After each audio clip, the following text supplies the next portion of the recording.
ಕರ್ನಾಟಕದಲ್ಲಿ ನಾವು ಗಮನಿಸಿದ್ರೆ ಸ್ವಲ್ಪ ರಾಜಕೀಯ ಇತಿಹಾಸವನ್ನ ಮಕ್ಕಳಿಂದಲೇ ತಮ್ಮ ರಾಜಕೀಯ ವರ್ಚಸ್ಸನ್ನ ಕಳ್ಕೊಂಡ ಅನೇಕ ನಾಯಕರು ನಮ್ಮ ಕಣ್ಮುಂದೆ ಬರ್ತಾರೆ. ಯಡಿಯೂರಪ್ಪನವರಾಗಿರ್ಬೋದು, ಬಂಗಾರಪ್ಪನವರಾಗಿರ್ಬೋದು, ಮಕ್ಕಳೇ ಅವ್ರಿಗೆ ಕೊನೆಗೆ ಮುಳುವಾಗಿದ ರೀತಿಯಲ್ಲಿ ಕಾಣಿಸಿದ್ರು. ಆ ಸಾಲಿಗೆ ಏನಾದ್ರೂ ಸಿದ್ದರಾಮಯ್ಯನವ್ರು ಹೋಗ್ತಾ ಇದ್ದಾರಾ? ಏನ್ ಅನ್ಸುತ್ತೆ ತಮ್ಗೆ? ಆಗ್ಲೇ ಅನ್ಕೊಂಡೆ ನಾನು ಅದನ್ನ ಯಡಿಯೂರಪ್ಪನ ಉದಾಹರಣೆ ಕೊಡೋಣ ಅಂತ ಹೇಳಿ. ಮಕ್ಕಳಿಂದಲೇ ಜೈಲಿಗೆ ಹೋದ ಮುಖ್ಯಮಂತ್ರಿ ಯಡಿಯೂರಪ್ಪ. ಹಾಗೆ ಆ ಅತಿರೇಕಕ್ಕೆ ಹೋಗದೆ ಹೋದ್ರು ಕೂಡ ಮುಜುಗರಂತೂ ಆಗ್ತದೆ ಸಿದ್ದರಾಮಯ್ಯನವ್ರಿಗೆ. ಬಟ್ ಯಾಕೋ ಅದನ್ನ ಅವರು ಸರಿಯಾಗಿ ನಿಭಾಯಿಸ್ತಾ ಇಲ್ಲ. ಸಿದ್ದರಾಮಯ್ಯನವ್ರಿಗೆ ಕಣ್ಣು ಕಾಣೋದಿಲ್ಲ, ಅರ್ಥ ಆಗೋದಿಲ್ಲ, ಎಲ್ಲ ಗೊತ್ತಾಗತ್ತೆ ಅವ್ರಿಗೆ. ಬಟ್ ಯಾಕೋ ಅವ್ರು ನಿಭಾಯಿಸ್ತಾ ಇಲ್ಲ, ನಿಭಾಯಿಸಬಲ್ರು ಅವರು. ಯಡಿಯೂರಪ್ಪ ತರ ಆಗ್ಲಿ ಬೇರೆ ಮುಖ್ಯಮಂತ್ರಿ ಅವರು ಆತರ ಹತಾಶ ಮನೋಭಾವನೆಯ ನಾಯಕರಲ್ಲ. He can act, but why is not acting? It's $1 million question. ಯಾಕೆ ತಾಕೀತು ಮಾಡ್ತಾ ಇಲ್ಲ ಮಗನ ಕರೆದು ಗೊತ್ತಿಲ್ಲ. ಮೊನ್ನೆ ಏನೋ ಸುದ್ದಿ ಇತ್ತು, ಕಾರ್ಲಿ ಕೂರಿಸ್ಕೊಂಡು ಬುದ್ಧಿ ಹೇಳಿದ್ರು ಅಂತಲ್ಲಿ ಬೆಳಗಾವಿಯಲ್ಲಿ. ಬಟ್ ಬುದ್ಧಿ ಹೇಳಿದ್ದೇನು ವರ್ಕೌಟ್ ಆದಂಗಿಲ್ಲ, ಅಥವಾ ಬುದ್ಧಿ ಹೇಳಿದ್ರು ಗೊತ್ತಿಲ್ಲ. ಒಟ್ಟಾರೆಯಾಗಿ ಏನಂದ್ರೆ ಅಲ್ಲ, ಇಲ್ಲಿ ಹೇಳಬೇಕಾಗಿರೋದು ಬುದ್ಧಿ ಅಲ್ಲ, ರಾಜಕೀಯವಾಗಿ ಅಲ್ಲ ಸರಿಗ ಇಲ್ಲಿ ಹೇಳಬೇಕಾಗಿರೋದು ಬುದ್ಧಿ ಅಲ್ಲ.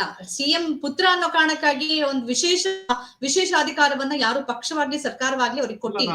ಬೇರೆ MLC-ಗಳು ಹೇಗೆ ಸ್ಟೇಟ್ಮೆಂಟ್ ಕೊಡ್ತಾರೋ, ಯಾವ ಒಂದು ರೇಖೆಯ ಒಳಗಿರ್ತಾರೋ ಅದೇ ರೀತಿ ಅವ್ರು ನಡ್ಕೊಳ್ಬೇಕಾಗತ್ತೆ ಅಲ್ವಾ? ಈಗ ಯಾವಾಗ ಸಿದ್ದರಾಮಯ್ಯ ದೊಡ್ಡವರಾಗ್ತಾರಂದ್ರೆ ಮಗನಿಗೆ ಬುದ್ಧಿ ಹೇಳಿದ್ರು ಇಲ್ವೋ ಅದು ಅವ್ರ ಖಾಸಗಿ ವಿಚಾರ. ಆದರೆ ಸಾರ್ವಜನಿಕವಾಗಿ ಪತ್ರಕರ್ತರು ಕೇಳಿದಾಗ ಹೌದು ನನ್ನ ಮಗ ಮಾತಾಡಬಾರ್ದಿತ್ತು, ತಪ್ಪಾಗಿದೆ ಒಂದು ಅವ್ರ ಬಾಯಿಂದ ಬಂದ್ಬಿಟ್ರೆ ಮುಗಿದ ಕೆಲಸ. At least he makes his stand clear.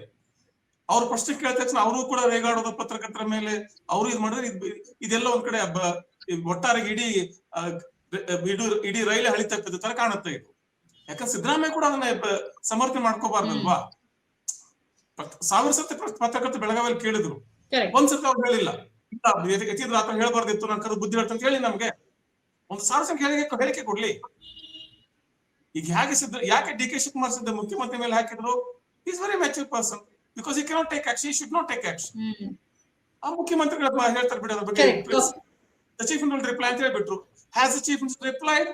No, chief has not replied. He has only evaded the questions. ಅಷ್ಟೇ, ಹಾಗೆ ನಡ್ಕೊಳ್ತಾರೆ. ಕೆಲವು ಪ್ರಶ್ನೆಗಳಿಂದ ಪಲಾಯನ ಮಾಡೋದನ್ನ ಪ್ರಶ್ನೆಗಳಿಗೆ ಉತ್ತರ ಆಗಿರ್ತದೆ.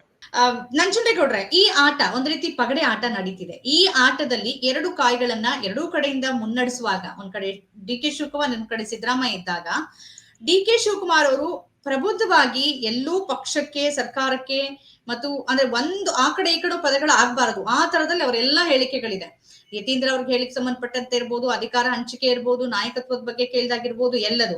ಆದ್ರೆ ಸಿದ್ದರಾಮಯ್ಯನವರ ಹೇಳಿಕೆಗಳು ಅಂದ್ರೆ ಮಾಧ್ಯಮಗಳಿಗೆ ಉತ್ತರಿಸುವ ಸಂದರ್ಭದಲ್ಲೂ ಇಟ್ನಾಳ್ ಅವ್ರು ಪಾಯಿಂಟ್ ಔಟ್ ಮಾಡ್ದಂಗೆ ಮಾಧ್ಯಮಗಳ ಮೇಲೆ ರೇಗೋದಿರ್ಬೋದು, ಪುತ್ರನ ಹೇಳಿಕೆ ಬಗ್ಗೆ ಕಮೆಂಟ್ ಮಾಡದೇ ಇರೋದಿರ್ಬೋದು, ಮತ್ತೆ ಒಂದ್ ರೀತಿ ಏನೋ ಒಂಥರದ ಹೇಳಿಕೆ ಇದೆಯಲ್ಲ, ಅಂದ್ರೆ ನಾನು ಈ ತರನೇ ಹೇಳಿಕೆ ಕೊಡೋದು ಅನ್ನೋದು, ಅದು ಇಲ್ಲಿ ತನಕ DK ಶಿವಕುಮಾರ್ ಅವರ ಬಗ್ಗೆ ಒಂದು ಅಭಿಪ್ರಾಯ ಇತ್ತಲ್ಲ, ಅವ್ರು ಬೇರೆ, ಇವ್ರು ಪರವಾಗಿಲ್ಲ, ಸಮಾಜವಾದಿಯನ್ನ, ಅಂದ್ರೆ ಆ ಒಂದು ನೋಟವನ್ನೇ ಬದಲಾಯಿಸುವ ರೀತಿಯಲ್ಲಿ ಈ ಪಗಡೆ ಆಟ ಹೋಗ್ತಾ ಇದೆಯಾ? ಏನ್ ಅನ್ಸುತ್ತೆ ಇದ್ರ ಬಗ್ಗೆ?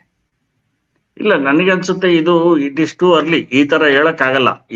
ಒಂದೆರಡು 3 ಉದಾಹರಣೆ ಇಟ್ಕೊಂಡು DK ಶಿವಕುಮಾರ್ ಪರವಾದಂತ ಒಲವು ವ್ಯಕ್ತ ಆಗ್ತಾ ಇದೆ, ಅಥವಾ ಇವರು ಸರಿಯಾಗಿ ವರ್ತಿಸ್ತಾ ಇಲ್ಲ, ಅವರ ವ್ಯಕ್ತಿತ್ವಕ್ಕೆ ವರ್ತಿಸ್ತಕ್ಕಂಥದ್ದಲ್ಲ ಅಂತ ಹೇಳಕ್ ಆಗಲ್ಲ.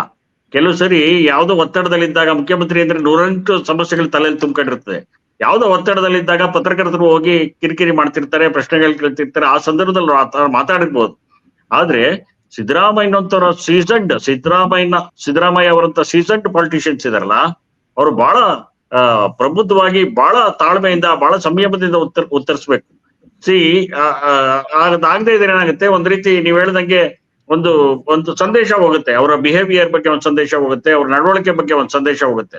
ಈಗ ನೀವ್ ಹೇಳ್ದಂಗೆ ಶಿವಕುಮಾರ್ ನಿಜವಾಗ್ಲೂ ಬಹಳ ಮೆಚೂರ್ ಆಗಿ ನಡ್ಕೊಳ್ತಾ ಇದ್ದಾರೆ.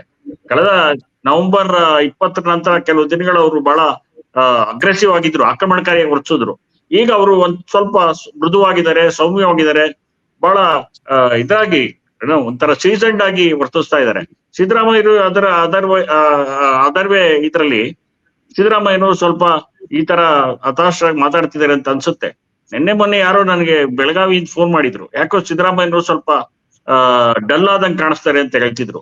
ಆ ಡಲ್ ಆಗಿರೋದು ಏನ್ ಕಾರಣ ಅಂತ ಗೊತ್ತಿಲ್ಲ. ಮಗನ ಕಾರಣಕ್ಕೆ ಡಲ್ ಆದ್ರು, ಅಥವಾ ಸಚಿವ ಸಂಪುಟ ಪುನರಚನೆ ಅವಕಾಶ ಸಿಗ್ತಾ ಇಲ್ಲ ಅಂತ ಡಲ್ ಆದ್ರು, ಅಥವಾ ಏನಾದ್ರು ಇದಾದ್ಮೇಲೆ ಮುಂದಿನ ವರ್ಷ ಏನಾದ್ರು ನಾಯಕತ್ವ ಬದಲಾವಣೆ ಆಗುತ್ತೆ, ಹಾಗೇನಾದ್ರು ಅಧಿಕಾರ ಬಿಡ್ಬೇಕಾಗತ್ತೆ ಅನ್ನೋ ಕಾರಣಕ್ಕೆ ಬೆಲ್ಲ ಆದ್ರು ಅಂತ ಗೊತ್ತಿಲ್ಲ.